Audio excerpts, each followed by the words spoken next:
Magandang umaga po sa inyo, kasamang Ted at kay Miss DJ Chacha. How are you today, sir? Mabuti naman po, kasamang Ted. Okay. Mabuti naman po. Ito ho lamang, kahapon nga po nagtungo kayo doon sa Senate premises para po kaninyo mag-serve ng ICC warrant. Can you please tell us po paano po nangyari yon at kung mamarapatin po ninyo, yan ho ba'y pinagtanuhan talaga with the NBI? Ganito po. Unang-una, ako po ay nandoon lang sa Senado nung panahon na yon dahil nagkaroon po ng ugong-ugong over the weekend. Nalalabas daw si Bato de la Rosa para nga dun sa change of leadership sa Senado. So ako po, kinempohan ko na dahil may personal request siya na samahan ko daw yung mag-aaresto sa kanya. Kaya doon po ako. Ngayon, doon po sa pagpaplano ng NBI tsaka ng Senado, kaya sila po ang gumawa po noon. Yung NBI po, paano po sila pumasok sa eksena, yung NBI agents doon na nakita ho natin na nakikipaghabulan kay Senator Bato? Sila po ay may hawak na valid warrant at isa-serve po nila kay Bato de la Rosa. Kasi ito nga, so alaman na itong warrant na ito ay November pa na issue, pero ito ay isang sealed warrant. Ngayon, siguro, kung si Bato de la Rosa ay lumakas ang loob niya dahil over the weekend, nag-announce yung ICC dahil nagpa-clarify yung media kung may totoo may warrant si Bato, ang sinabi nila ay walang public warrant na inisyo kay Bato. Pero hindi nila sinabi na merong sealed warrant. Yun po yun. So may nakakuha po ng copy ang NBI nitong ICC warrant na ito? Opo. Nakakuha po sila at yun po ang gagamitin nilang basihan para arestuhin si Bato. Basahin ko lang po ito, no? Kasi over the weekend rin po, Senator Sani, ang sinasabi po ng DILG, particularly po ni Secretary John Vic Remulla, no? As of latest update, ito ho'y May 9, the DILG is preparing a 10,000 task force for the dragnet operations in case a warrant of arrest for Senator Bato is issued. Kahapon po, yung 10,000 na ito ay may mga naghahanap kung nasan daw ito mga pulis na ito, no? Wala ho bang informasyon ang kalihim ng DILG na meron ng arrest warrant laban kay Senator Bato at hindi ba kayo nakipag-ugnayan sa kanya para sa tulong po ng 10,000 police force na ito? Ito nga po, no? Ang nakakatawa rito, last year, kung maalala po ninyo, yung kapatid niya, si Ombudsman Boying Remulla, ang unang nag-anunsyo na meron na raw warrant. Tapos sinabi niya, may picture pa siya noon sa telepono niya, kapatid niya po yun. Bakit hindi niya tinanong na lang kung totoo ba yan? I am sure nag-usap sila. Pero ako, nagdududa na ako rito kay Secretary John Vic kung kanino ba talaga kakampi ito.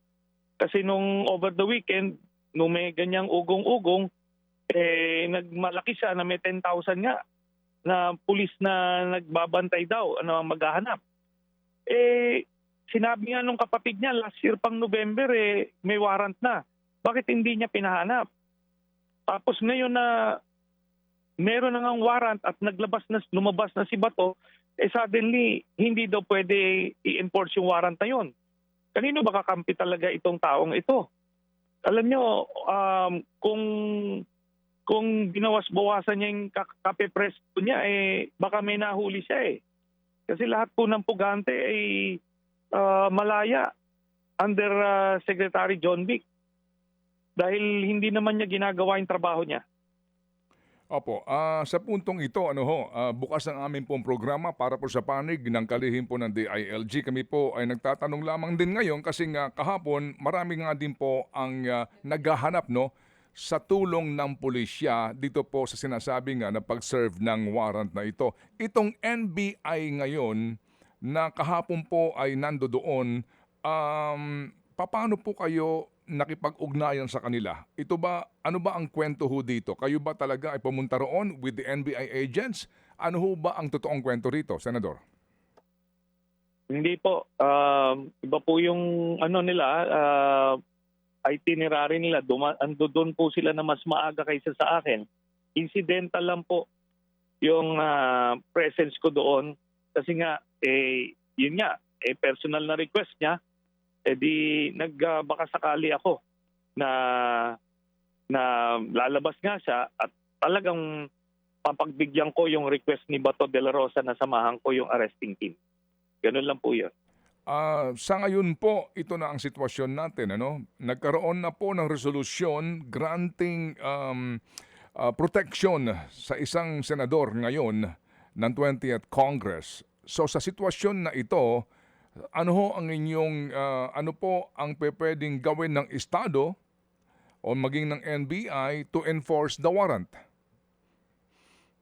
Ito pong kahapon dahil masyado mainit na yung sitwasyon at baka magkakiskisan po doon ang NBI at yung mga Senate security, nagpasya silang mag-stand down at pahupain yung sitwasyon. Pero bawal po, illegal po yung ginawa ni Senator Cayetano na nag-provide siya ng sanctuary sa isang international criminal. No? Wala pong basihan yan sa batas o sa saligang batas. Ang nasa constitution po natin ay ang hindi pwedeng arestuhin ang mga senator while in session kung ang krimen na ginawa nila ay less than 6 years ang penalty. Ito pong crimes against humanity, life imprisonment po yan. At meron na rin pong precedent. Si Senator Laila de Lima that time, base sa gawa-gawang kaso ni Digong, ay inaresto siya sa loob ng Senado. Ako rin po, nung binawi ni Duterte yung aking amnesty at yung Makati RTC nag-issue ng warrant, binasahan po ako ng Miranda rights sa loob ng Senado while in session. At sumama po ako dun sa arresting team sa PNP. Kaya wala pong proteksyon na maibibigay sa kagaya ni Bato. At mo na lang. Go ahead, sir.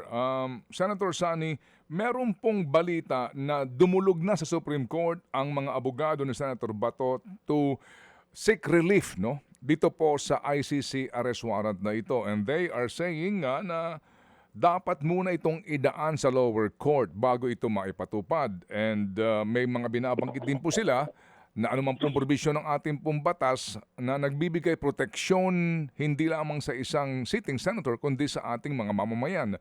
Ano po yung take doon? Yan na lang po ay diskarte na po yan ng mga otoridad kung ano po ang gagawin nila.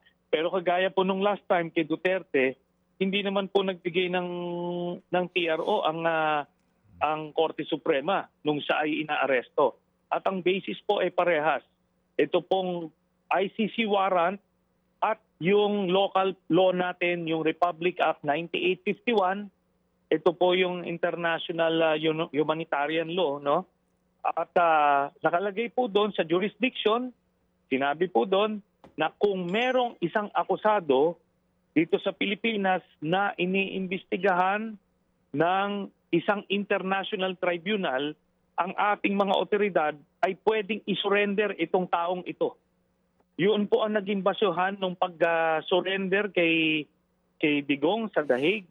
At hindi naman po yan na deklarang unconstitutional or illegal ng Korte Suprema. Kaya I don't see the difference now kung bakit hindi pwedeng gawin yun kay Bato.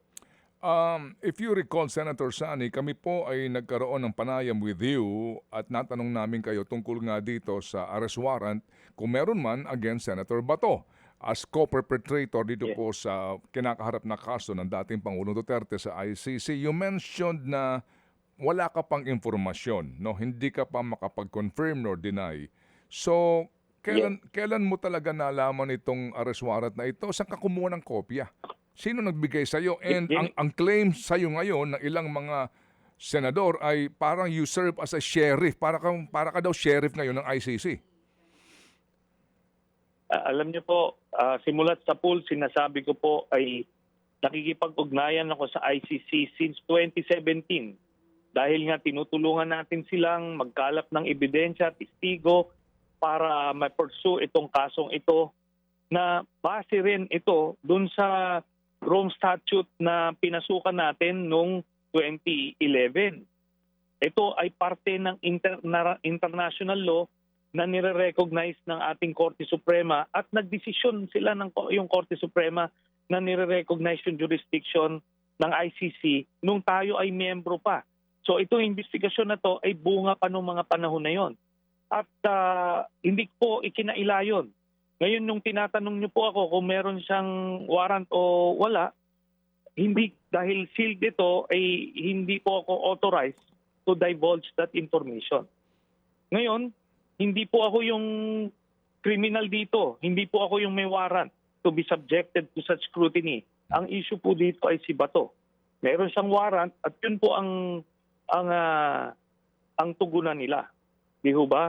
Kasi pinoproteksyonan nila ito at may i-remind ko lang kasamang Ted na itong warrant na po na ito ay bunga nung investigasyon ng ICC dun sa mga krimen ni Duterte, Bato, Bongo at iba pa nung war on drugs nung panahon niya. Tayo po, saksing buhay yung libu-libong pinapatay ng mga nila Duterte at in-execute ni Bato bilang PNP chief, yung Tokhang, na nangamatay po libu-libong Pilipino. Meron pong kailangan managot doon.